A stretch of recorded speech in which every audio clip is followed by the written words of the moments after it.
there is a lot of sacrifices from my side and from my family.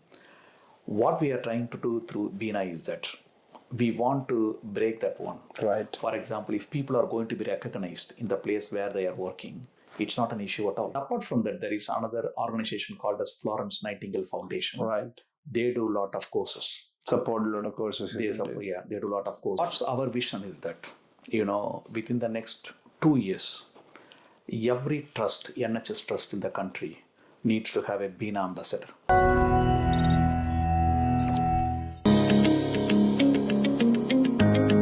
I think that's very important because you need to come out, if you want to grow, you want to come out of your comfort zone. Yeah.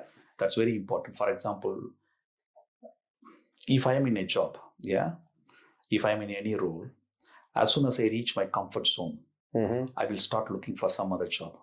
I don't like, being in a comfort zone at all. I think that's very important. If you want to grow, you need to move out of the comfort zone. And you need to always have that sort of hunger within you. That's very important. I think once if you're going to be comfortable, you will be getting too relaxed. Yeah.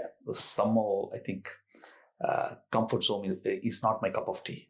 That's, I think, that's a great message, isn't it? But not everyone likes that. Everyone might be, comfortable with their comfort zone because of the family circumstance and things like that. That's true. I always say that one. Moving out, working in different areas, it will increase your confidence because you are going to work with a different set of people. As leaders, you are expected to, hit the ground running, within 2 to 3 months. Yeah. So that's not going to be easy. You are going to work with a new set of people. You need to establish trusting relationship with them at the earliest possible time. And you need to, at my level, you expect your team to deliver. So that's not easy. So that's a big challenge. But on the other hand, it will increase your confidence. Imagine working with different culture, making a lot of improvements, making a lot of organizational changes. So that gives you a lot of confidence. So when you go back to any senior position, if you are having the experience of working in about 3 or 4 different organizations, that will give you more strength. Yeah, and different perspective. And how do you solve different perspective? And that's right. Yeah. So I think once is your aspiration and your perseverance. Other side is you have done also some leadership courses or leadership kind of lessons. It's a new Bevan kind of leadership activity. So what is kind of available leadership like, facilities for nurses who want to becoming like you? And how do you get to that? Is there a funding available? There are a lot of questions, right? Yeah. For example, if you take me, as soon as I came here within 2 years, I started my master's in forensic mental health care. Okay. I done it in the University of Birmingham. Right. Fully sponsored from my trust. Okay. So I done master's. Then again, after finishing that, I was doing MBA in healthcare management. That's also fully sponsored from my trust. Okay. So, and apart from that, I have regular mentoring and coaching sessions for anybody who is in the leadership, roles. Pathways, yeah. Yeah, mentorship is very important, and coaching is also very important for your professional development. So I have regular mentoring and coaching. And apart from that, if you take NHS Leadership Academy, they offer a lot of courses. Right. Yeah. And the one which I found very useful is a Ready Now program. Right. That's for anybody who is at 80 and above. Okay. And they just teach us a lot of very practical stuff. Right. How you can be more self-aware, emotional intelligence. Those are all very important ingredients. Skill sets for leadership, to leadership and to manage your team. Yeah. So that one Ready Now program was very useful for me. And then the course which I done, which completely got me out of my comfort zone, is NIBEVAN program. I think that's a program which is mainly for the people who are preparing for executive roles. So I done that about a couple of years before. And that's one of the tough course, but it's worth doing it because it exposes you what it means as a leader, what do you mean by inclusive leadership? All right. And how is the leadership at the executive director level? Like that and all they teach you. Okay. And it's more about action learning sets where 5 or 6 people come together and, we learn from each other. Okay. So that's an excellent course. And you asked me about the funding, isn't it? If you take NHS, we do every year we do personal appraisals with our senior man, with our line manager. So at that time we discuss about our aspirations and ambitions, and so far it's working out well. Okay. And it's fully sponsored for me so far. And it's and apart from that, there is another organization called as Florence Nightingale Foundation. They do a lot of courses. Support a lot of courses. They do a lot of courses, and that's also all these courses what they offer. It's more practical leadership course. It's not theoretical. It's more practical leadership course. Hands-on sessions. Yeah. So that's very helpful. I think you are about around the kind of fortunate people like got funding, because I talk to people, they complain about the trust not supporting them by providing funding, even for masters. You even got funding from MBA. Is that a kind of normal thing, like different trust has different kind of budget, isn't it? Yeah, that's there. It's all about your relationship with your line manager. Right. I think you need to have some sort of good relationship with the line manager who is really interested in you. So by God's grace, I had some good line managers who are able to support me. That's good. I think that's a good point.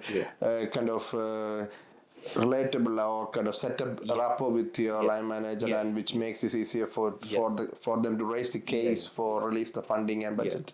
It's a very good thing. Coming back again, we talk about your travel, your journey from a nurse to kind of ward manager to the current position, and setting out of your family. Can you kind of share with your family, like your wife and children, how good was the support? Obviously, to reach this level, you need to have a sufficient support because you move from here to Manchester, Shrewsbury, Manchester to Leicester. So there is definitely a kind of element in there, isn't it? Yeah, that's one of the biggest challenge. For example, my wife was very supportive in the sense, like, she was looking after the kids, when I used to travel a long way. So without the support, it's not going to be possible. And also, it's very challenging, having, 2 kids who are growing up and doing this type of challenging roles. That's not easy. Yeah. So there is a lot of sacrifice from that perspective. Yeah, I think that's an important point, because many people, who arrived in the UK at the same time as you, 2003, 2002, 2004, are still, kind of doing their kind of in staff nurse kind of, or band 6, band 7 kind of, because they might be restricted by their family circumstances, and there needs to be an element of sacrifice included, isn't it? Yeah, that's right. Yeah. The main issue is that most of the people, most of the nursing population are females. So it's not easy, to travel that much long. If you take me, daily I used to travel around up and down 150 miles like that. So that's not going to be easily possible, because, if there is going to be a lot of family commitments, it's not going to be possible. So most of our members from our community, they have a lot of, that sort of commitments like that. I think for me, I was too much stretched during that time, both from the time perspective, and also from financial perspective. Like per month I was spending around £350 in petrol like that. So that's like a mortgage money. So I need to sacrifice that one. So if I found very difficult to do those things, I may not have progressed. Absolutely. So there is a lot of sacrifices from my side and from my family. What we are trying to do through BINA is that we want to break that one. Right. For example, if people are going to be recognized in the place where they are working, it's not an issue at all. They are going to get recognized and they are going to get promoted in the same place where they are working. They don't need to travel that much far to get the promotion. So you want to break the glass ceiling? Yeah, that's what we are trying to do through BINA. For example, we provide a lot of mentoring and coaching sessions to anybody who wants to go for the interview. And in the last nearly about 3 years, we made significant impact in that area. Yeah. So that's a good thing, great point, isn't it? Sacrifice is there. You have passed through that. Many have passed through that. But there are provisions like BINA now established to support that. Please make use of it. And I think that's a great message. You already mentioned about the objectives of BINA, the future of BINA. Is there anything you want to achieve through BINA? Like, obviously, it's a Indian Nurse Association. I think what's our vision is that, within the next 2 years, every trust, NHS trust in the country needs to have a BINA ambassador. For example, what I want is that if any, definitely one Indian nurse will be there in Every trust. Every trust, definitely. So if one of our people are going to have need any support, we should be able to provide that support, and that's what our vision is. Each and every NHS trust in the whole country should have a BINA ambassador. Great. And we are in the journey now, and so within 2 to 3 years we are aiming to have a BINA ambassador in each and every trust within the whole United Kingdom. Absolutely, wishing you all the best in that journey. We step out of focusing on BINA as an Indian nurse. You also were very active in RCN activities. And I remember currently you also stood up for a RCN. What was it? Can you? I went for the RCN Council election. What it means is that from each region within the United Kingdom, right, they elect somebody to represent them for the national position. Okay. So as part of that, from the West Midlands perspective, I was standing in as a for the RCN Council member. Right. But unfortunately, I could not win in that election. I think I came third. Okay. And that's the first time where I was putting myself in the RCN space. Right. The reason is that most of our members are in RCN, Royal College of Nursing. Yeah, absolutely. Yeah? So if you take the RCN Council National Board, there is no that much of diversity there. So I just want to give a clear message that we need to step into that space. Yeah. I hope that experience is going to inspire many people to step into that space, and win the elections, and just go and sit in the RCN National Board. Right. So is it every 5 years or? I think it's every 2 years, I think. Okay. If I'm right, yeah. Every 2 years. So will you be kind of trying your luck again next time? I'll be a little bit hesitant because currently I'm the Deputy Chief Operating Officer now, so I'm looking for my next career move. Okay. So I think that's my priority. Right.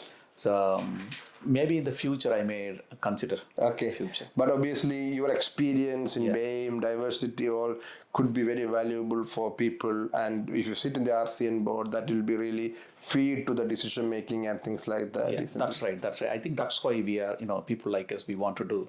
I think we want to represent our communities. Yes. If we are going to be there, we will share what the experience of our communities, and we can propose some solutions. So, yeah. You won a lot of awards recently. You won the Best Nurse Award by BAPIO in 2002. Yeah. And you also were selected as the 50 most influential member or BAME person in the UK. So how do you think, those kind of responsibilities, because these are responsibilities, isn't it, sits with your career aspiration, and how you seem to deliver to that? Like, are you kind of grooming someone to come along with you, or how do you kind of see that? I think those type of awards, that's good recognition. Mm-hmm. But how I see it is that it's going to influence and inspire many people within our communities. That's how I see it. Yeah. For example, if you take BAPIO Nurse of the Year, I think that was in 2021 or 2022. I could not remember. So that inspired many people, and it really made a big difference both in my organization as well as outside the organization. Okay. And apart from that, if you take BAME, BAME Health and Care Awards, I think for the last 2 years I have been the finalist for the Leader of the Year, and also for the last 2 years, if you take the Health Service Journal, the top 50 most influential leaders in the country, I came, by God's grace, I came in the top 50. Yeah. They were doing some sort of assessment. Right. It is not nomination or anything. It's some sort of assessment based on the influence we are having on our system, on the communities. So I think that will inspire many people. That will inspire many people, motivate many people. But still, there are a lot of people who are still to be recognized, and I pray that they also get the due recognition soon. Brilliant. So personally, I know Kumarji because we play cricket together. I think that's his, My hobby. outside, and he's a very ardent Indian cricket follower, especially Sachin Tendulkar. So we always have debates on who is the best cricketer. Is it Sachin or is it Virat Kohli? So anything outside India, he is going to push hard against his colleagues, even put his teeth and nail on the line. So that's his passion. He show in his job. He also showed that for cricket and the community. So outside that, is there any other hobbies you have to relax? The stress out of your job. I think what I do is that when I go to India, I like to visit waterfalls. Okay. I like to take the shower directly in the waterfalls like Kutralam, in India. So those waterfalls are very famous. I like waterfalls, and that's one of the thing which I'm really interested. Great. So being a neighbor from Pondicherry, I'm from Kerala, and most of our audiences are from Kerala. So this is kind of relatable to what Kumarji is telling, and the advice he provided is also very relevant to most of the nurses, majority of them from Kerala. So I believe this has become this episode has given you some insight into how to progress in a leadership role in nursing, and if you have any doubts, please reach out in your comments. I will personally take that to Kumarji, and obviously BINA should be your first point of contact. Anything else, we can talk to Kumarji through us, through comments, and we can have this wonderful conversation. Thank you, Kumarji, for spending this evening, and wish you all the very best, not only in your BINA kind of activity, but also the next step, becoming the Chief Operating Officer or Chief Executive Officer. And definitely we will have another interview at that time, and may God bless you in that endeavor. Yeah, thank you. Thank you very much. Thank you.